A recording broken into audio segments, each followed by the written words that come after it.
Cruise lines have massive marketing budgets designed to get us to pay more, and too many cruisers fall for it, costing them thousands of dollars before they even board the ship. But once you see how they do it, you won't be one of them. Today I'm telling you the 9 biggest cruise booking mistakes that people make and exactly how to avoid every single one. Number 9 alone could save you more than the entire cost of your cruise. I'm Gary with Optimal Cruising, bringing you the cruise insider knowledge you need to avoid mistakes, save money, and protect yourself so that you can have your best cruise ever. Let's get started.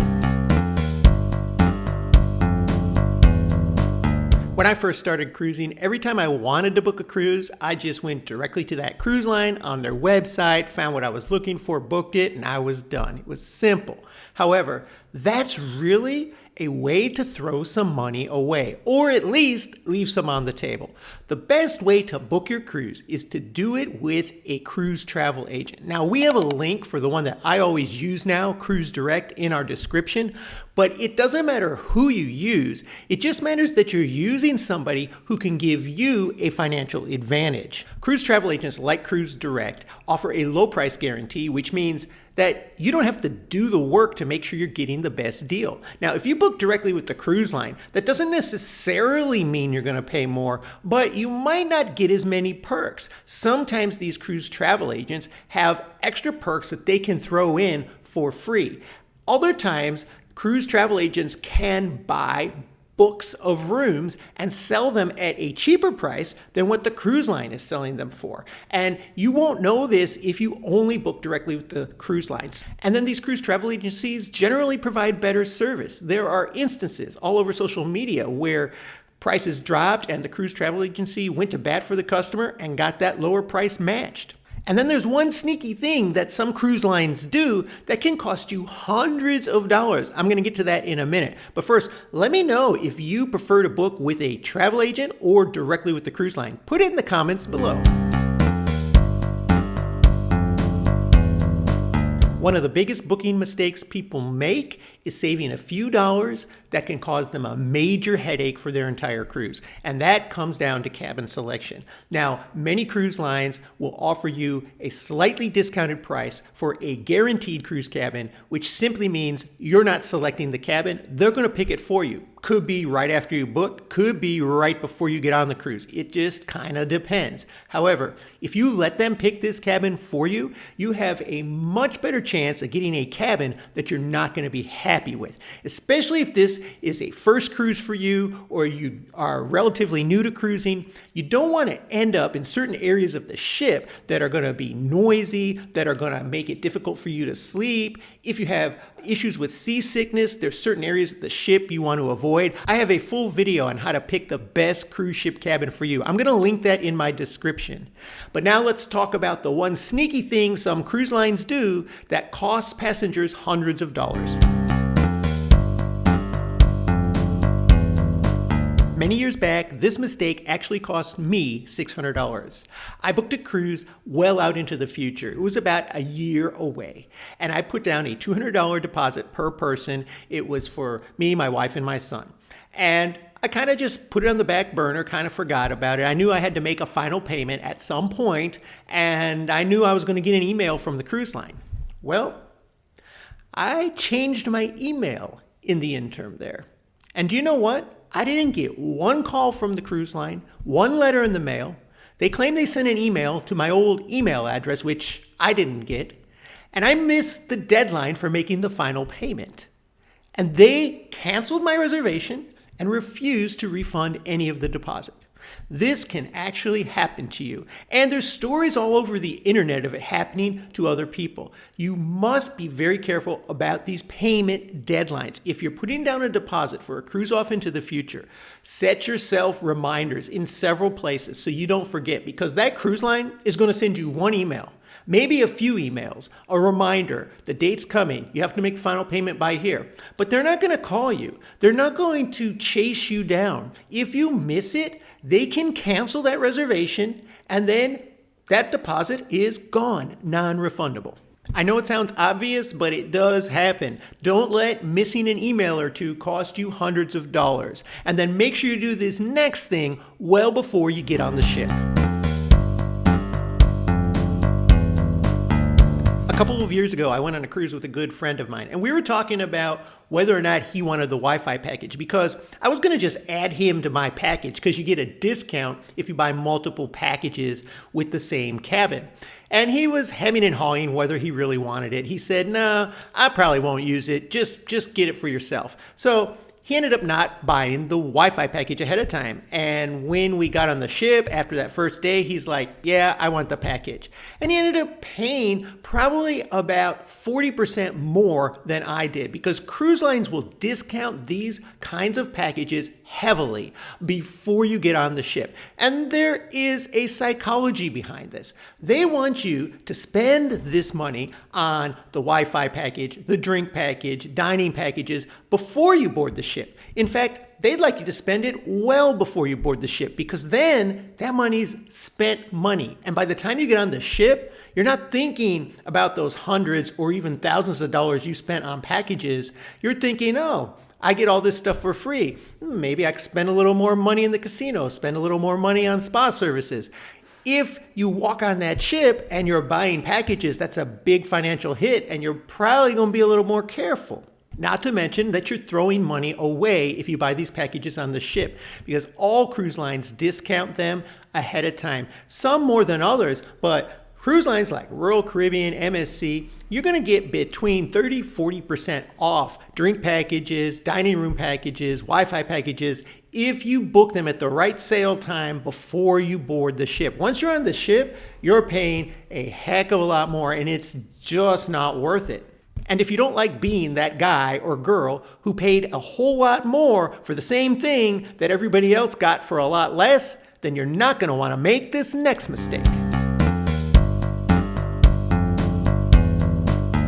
I've spoken with a lot of cruisers over the years, and one commonality seems to be that most people book it and forget it. And I'll be honest, I've done that for many years. But I don't do that anymore. I constantly check on the price of my cruise up until the time when that final payment is due, because most major cruise lines will match a price drop if you bring it to their attention prior to the final payment date. For example, if I booked a cruise in January for $850 a person, I'm checking that price every couple of weeks to see if it doesn't drop. And if I see it drop at some point, say it goes down to $700 a person, I'm calling up Cruise Direct. And they're going to contact the cruise line and get that price matched. It's going to save me $300 for my wife and I.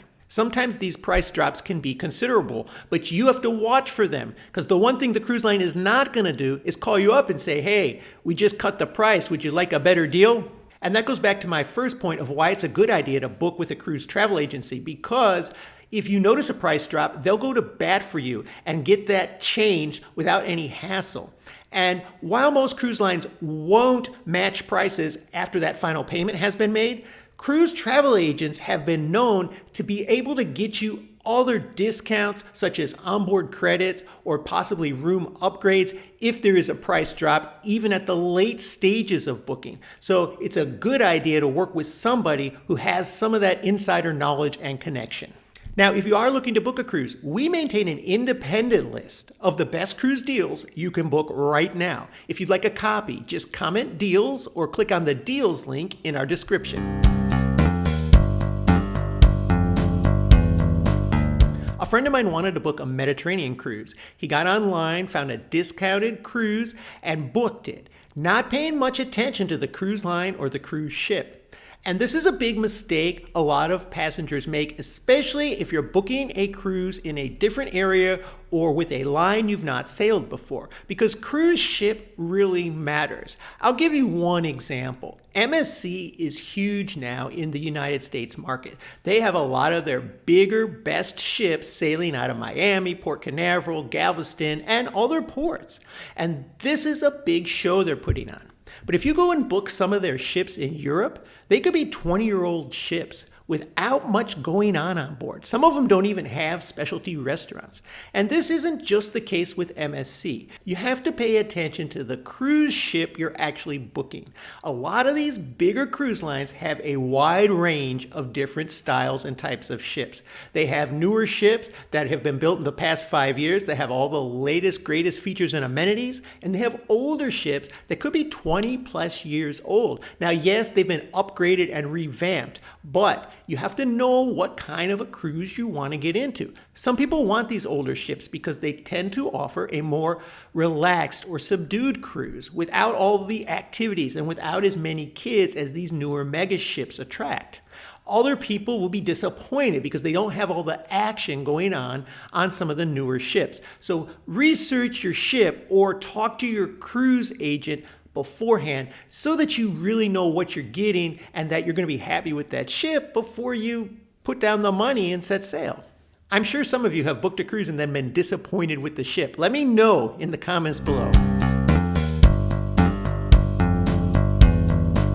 If you're going to take a solo cruise, don't make the mistake of assuming that you have to pay double the double occupancy rate. So if you see a rate and it is $600 per person, that doesn't mean you should have to pay $1,200. Most cruise lines give solo cruisers a discount. It's called a single supplement. So you're going to pay more than the $600, but it should be less than double the $600.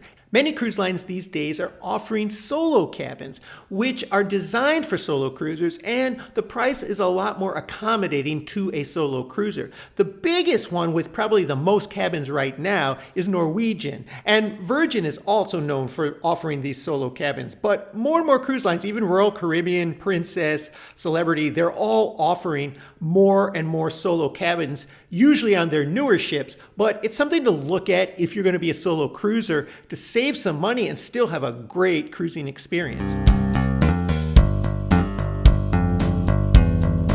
I learned a long time ago that it is a big mistake to always blindly book your shore excursions directly with the cruise line. Now, I'll admit there are occasions when I do this. Specifically, I like to book with the cruise line when I'm at a tender port because it gives me an advantage to getting on that excursion right away instead of dealing with all the lines and the hassle of getting on a tender boat and going to shore and then finding an independent company.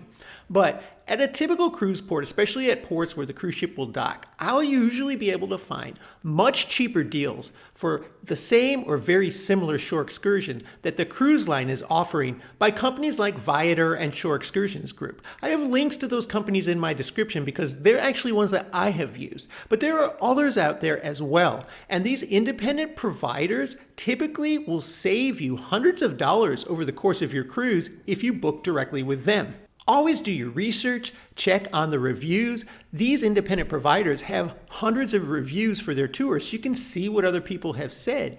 When you're booking with the cruise line, you can't always tell that. And I've heard some horror stories of tours or excursions operated by the cruise line that turned out not to be that great. And it's not 100% the cruise line's fault because they're not the ones actually giving these tours. They're contracting out with some local people, and there's always a bad apple out there. But if you book with a private company on a tour that has been ranked and rated because many people have gone on it, you can see ahead of time that this operator is really well liked, and you'll have a good, if not better, experience at a much lower price.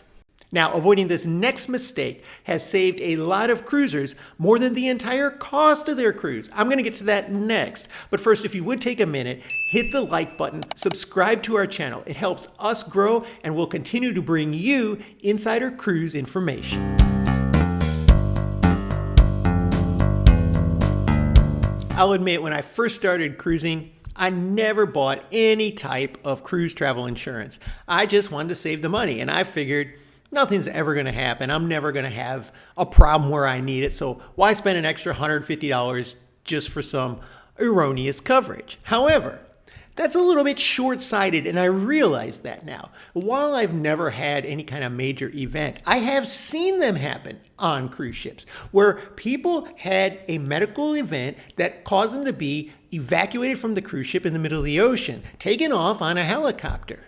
That kind of thing can cost you $20,000 to $50,000 depending on where the cruise ship is at that time.